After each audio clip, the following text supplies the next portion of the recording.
গ্রামে দেখতে পাচ্ছেন একটাই টাওয়ার রয়েছে এখানে। তো বন্ধুরা দেখতে পাচ্ছেন এখানে জল না থাকার কারণে পরিত্যক্তভাবে পড়ে রয়েছে নৌকাটা। জমি ভাঙে আছে বন্যায় বন্যাতে। বন্যার সময় পুরো জমিগুলো জলমগ্ন হয়ে আচ্ছা, গেছে। এখানে একটা তো হসপিটাল দেখতে পাচ্ছেন, যখন কোনো এমার্জেন্সি কিছু হয়, বন্যা আসলে পরে কেমন অসুবিধা হয় এখানকার মানুষের? বন্যালে তুমকা পানি হয়ে গেলামে হেল হেল ও এগুলো সব পানি হয়ে যায়, পানি হয়ে পানি যায়। ঢুক। তো হ্যালো ফ্রেন্ডস, আমি এখন যে জায়গাটায় অবস্থান করছি সেই জায়গাটার নাম হচ্ছে শিবনগর।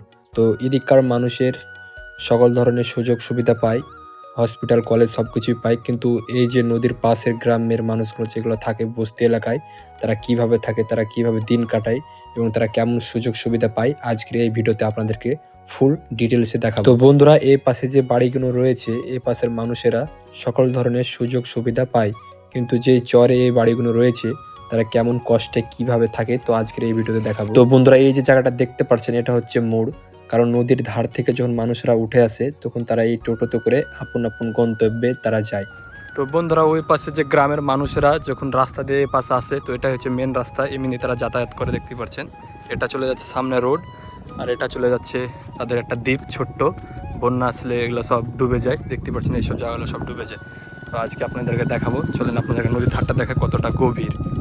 তো বন্ধুরা দেখতেই পাচ্ছেন আমি এখন চলে এসেছি নদীর ধারে, আর নদীটা কত গভীর দেখতেই পাচ্ছেন আপনারা। আর এটা হচ্ছে নদীর ঘাট। তো এমনি মানুষ যখন বন্যা চলে আসে, সব চারিদিকে যখন ডুবে যায়, তখন মানুষেরা এই ধার দিয়ে তারা আর কি যাতায়াত করে। তো দেখতে পাচ্ছেন এখন বন্যা না থাকার কারণে মানুষজন এখন পায়ে হেঁটে, কেউ বাইকে, কেউ সাইকেলে করে তারা ওই পারে যাচ্ছে। আর ওই ধার দিয়ে ছোট্ট একটা ফারাস রয়েছে, আপনাদেরকে যে দেখাবো। ওই জায়গার নাম কি আপনাদেরকে আজকে জানবো, কারণ আমিও জানি না, আজকে আমি এক্সপ্লোর করতে এসেছি। তো এখন মানুষজন পার হচ্ছে সাইকেলে, বাইকে, পায়ে হেঁটে মানুষজন এই ফারাস দিয়ে আর কি পার হচ্ছে, দেখতে পাচ্ছেন ওইটার মধ্যে যাচ্ছে, যেমন গাড়ি রয়েছে, টোটো। আর দেখতে পাচ্ছেন বিক্রি করছে, কারণ ভিউটা অসাধারণ দেখতে। তো বন্ধুরা, এটা হচ্ছে মেন নদী, দেখতে পাচ্ছেন। এটা ছিল প্রথম মেন নদী, তারপর 2000 সালে ভাঙনে ভেঙে এটা হয়েছে একটা নদী। এটা হচ্ছে শাখা নদী, এটা হচ্ছে পদ্মা নদী, মেন নদী। তো আপনাদেরকে আমি উপরে চড়ে দেখাবো মানে কেমন আসলে নদীটা ভেঙে চলে গেছে। ভি আকারে আসলে এই জায়গাটা ভেঙে গেছে, আপনাদের উপর থেকে ভিউটা পুরো দেখার জন্য। তো বন্ধুরা, আমি এখন উপরে চড়ে গেছি, দেখতে পাচ্ছেন ভিউ। তো এটা হচ্ছে মেন নদী, মানে তো একটা নদী ভেঙে গেছে দেখতে পাচ্ছেন, আর একটা নদী রয়েছে এই সামনের দিকে। তো আসলে ছিল এটা ভেঙে এরকম হয়ে গেছে। তো আপনাদেরকে এখন যে দেখাবো এই গ্রামগুলো, অবশ্যই এখানেও কিছু বাড়ি রয়েছে, মানে নদী ভাঙার কারণে সব জায়গায় ছিটিয়ে ছিটিয়ে বাড়ি রয়েছে, মানে ভাঙা ভাঙা বাড়ি। মানে এখানে ধরেন 5টা বাড়ি রয়েছে, এখানে 10টা, এর পাশে 5টা, ওই পাশে 5টা, এইভাবে বাড়ি রয়েছে। তবে আপনাদেরকে আজকে দেখাবো এই গ্রামটা। চলো যাওয়া যাক। তো বন্ধুরা দেখতে পাচ্ছেন জায়গাটা দেখতে এতটা সুন্দর, অসাধারণ দেখতে। দেখতে পাচ্ছেন নদীতে পানি চলে যাচ্ছে, সেই কারণে মানুষজনের অসুবিধার কারণে এমনি একটা ফারাস রেখে দিয়েছে ছোট্ট করে। তো বন্ধুরা দেখতে পাচ্ছেন আমরা এখন উপরে চলে এসেছি, জায়গাটার নাম হচ্ছে মৌসুমারি। তো দেখতে পাচ্ছেন জায়গাটা, এদিকে এই পাশে কিন্তু গ্রাম নেই, এগুলো সব চর, এই পাশেও চর। এই জায়গাটা ছোট্ট করে একটা গ্রাম আছে, মানে সামনে কিছু হয়তো বাড়ি হতে পারে।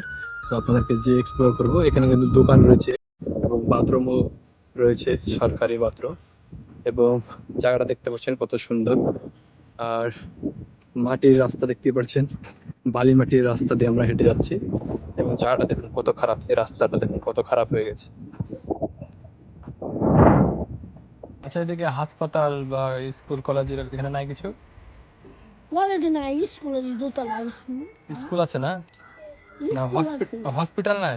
না, হাসপাতাল নাই, রি সেন্টার আছে। মানে বন্যা আসলে পরে কেমন অসুবিধা হয় এখানকার মানুষের? বন্যালে তুমকা পানি হয়ে গেলামে হেল হেল ও এগুলো সব পানি হয়ে যায়, পানি হয়ে পানি যায়। ঢুকে না? এত বছর হয়নি, এবারও গিয়ে সব ভিড় হতো।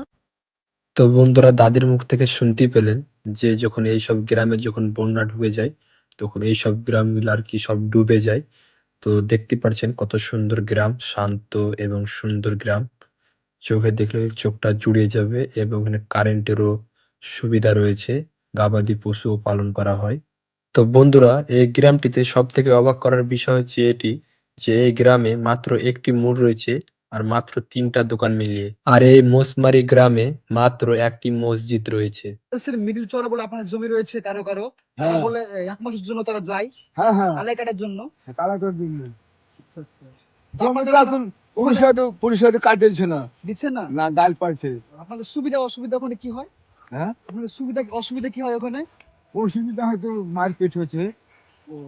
আমি শুনছি আপনাদেরকে বলে কাজ করিয়ে নেয়, হ্যাঁ, কাজ BSF করে রক্ষীরা দেওয়া হয়েছে। কাজ করে তো বন্ধুরা দেখতে পাচ্ছেন এই যে কারেন্টের লাইন, এধার দিয়ে বিদ্যুৎ যায় চারিদিকে। দেখতে পাচ্ছেন এটা চলে যাচ্ছে টিকলি চর আর এধার চলেছে সিসেপাড়া। তো আসলে মানুষজন এমনি মানে যে প্রথম বাড়ি করেছিল একটা জায়গার নাম থাকে, যেমন বাবলাতলা, সিসাপাড়া, এরকম একটা নাম দিয়ে রেখে দিয়েছে, মানে কোনো একটা এক্সাক্ট নাম নেই, কারণ গ্রামের মানুষেরাই নাম বলতে পারছে না জায়গাগুলোর নাম কি, এরকম একটা ব্যাপার। তো এটা চলে যাচ্ছে টিকলি চর, এটা চলে যাচ্ছে সিসাপাড়া। দেখতে পাচ্ছেন, আপনাদেরকে উপর থেকে দেখাই, দেখুন কত সুন্দর জায়গা। আর এখন মানুষজন সব ভুয়ে পানি দিচ্ছে, দেখতে পাচ্ছেন অসাধারণ জায়গা। দেখতে পাচ্ছেন এই ধার দিয়ে চলে যাচ্ছে রাস্তা। তো বন্ধুরা এটা হচ্ছে মোসমারি, এই রাস্তাটা পার করার পর হচ্ছে এটা হচ্ছে টিকলি চর। তো আজকে এটা আমরা আজকে এক্সপ্লোর করবো না, কারণ আমরা এটা আজকে পুরো আপনাদেরকে দেখাবো। তো আপনারা দেখলেন এদিককার গ্রামের মানুষজন। আর এদিককার মানুষের সব থেকে বেশি অসুবিধা বলতে হসপিটাল এবং স্কুল, মানে এদিককার মানুষের শিক্ষার হার একদম কম।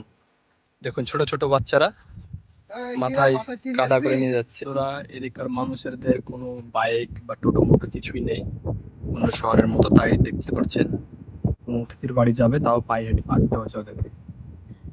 তো বন্ধুরা আমি এখন যেখানে এসেছি এটা হচ্ছে শয়তানপাড়ার সব থেকে বড় স্কুল। এই যে আইল্যান্ডের মধ্যে সবচেয়ে বড় হচ্ছে স্কুল এটাই, এটা হচ্ছে চর মুন্সিপুর হাই স্কুল। তো দেখতে পাচ্ছেন স্কুলটা কত বড়, এটাই সবচেয়ে বড় স্কুল, আর একটা এখানে স্কুল রয়েছে আর নেই। আর পিছনে যে জায়গাটা দেখছেন বন্ধুরা, দেখতে পাচ্ছেন ভিউটা কত সুন্দর, দারুণ জায়গা। এই জায়গাটা পুরো ফাঁকা মাঠ, আর এখানে অনেক জায়গা রয়েছে। আপনারা দেখতে পাচ্ছেন যে যার মতন কাজ করে আপন আপন সব বাসায় যাচ্ছে। আর মানুষ এখানে দিন রাত 24 ঘন্টায় মানুষ এমনি যাতায়াত করে। এবং জায়গাটা দেখুন কত সুন্দর। যারা ওই পারে স্কুল যায়, কারণ এই ধারে একটা স্কুল রয়েছে বাচ্চাদের, মানে 5 to 8 আছে। তো সেই কারণে যারা 11-12-এ পড়ে তারা কি করে, এই ধার থেকে ওরা এই পাশে যায় পড়তে, তারপর এমনিতে আসে। এবং যখন বন্যা আসে তখন মানুষ তাদের বাচ্চাদেরকে, মানে ছেলে মেয়েদেরকে দুটো করে ড্রেস দেয়, একটা ভিজে যাওয়ার পর আর একটা ড্রেস তারা যে স্কুলে যা চেঞ্জ করে পরে। তো দেখতে পাচ্ছেন এখন চারিদিকে শুধু পিকনিক হচ্ছে, জায়গাটা এত সুন্দর, সব এখানে পিকনিক করতে আসছে, ভালো একটা লোকেশন তাই। বন্ধুরা দেখতেই পাচ্ছেন যারা পিকনিক স্পটসে যারা ঘুরতে এসেছে পিকনিক করার জন্য, তাদের বাচ্চারা এখানে দেখুন কত সুন্দরভাবে বাচ্চারা খেলছে। তো বন্ধুরা দেখতে পাচ্ছেন এখানে জল না থাকার কারণে এখানে দেখতে পাচ্ছেন পরিত্যক্তভাবে পড়ে রয়েছে নৌকাটা, কত বড় নৌকা দেখতে পাচ্ছেন। এবং এখানে আরো অনেক নৌকা নদীর পাশে এভাবে পড়ে রয়েছে, কারণ এখানে এখন আর জল নেই, যখন বন্যা আসবে তখন আবার স্টার্ট হবে। এইসব নৌকাগুলো সব একটা ঘাটেই চলে, এই ঘাটটাতে সব নৌকাগুলো চলে। এবং জায়গাটা দেখতে পাচ্ছেন কত শান্ত, আর সব এইসব জায়গাতে মানুষজন পিকনিক করছে, কারণ জায়গাটা এত সুন্দর ফাঁকা একটা জায়গা, কার না ভালো লাগবে এইসব জায়গাতে পিকনিক করলে। তো দেখতে পাচ্ছেন এখানে নাই করে 7-8টা নৌকা রয়েছে, পড়েই রয়েছে, ওই ধারে তো আরও রয়েছে। এবং জায়গাটা দেখুন কত শান্ত। এবং আজকের ভিডিও আপনারা দেখতে পেলেন কত সুন্দর। তো আপনাদেরকে এ ধারটা এখনো দেখানো হয়নি, তো এ পোস্টটাও দেখাবো। তো আশা করি আপনাদেরকে ভ্লগটি ভালো লেগেছে, ভালো লাগলে অবশ্যই লাইক করে দিবেন, চ্যানেলটিকে একটি সাবস্ক্রাইব করে দিবেন। দেখা হবে কোনো নেক্সট ভিডিওতে। Thank you so much.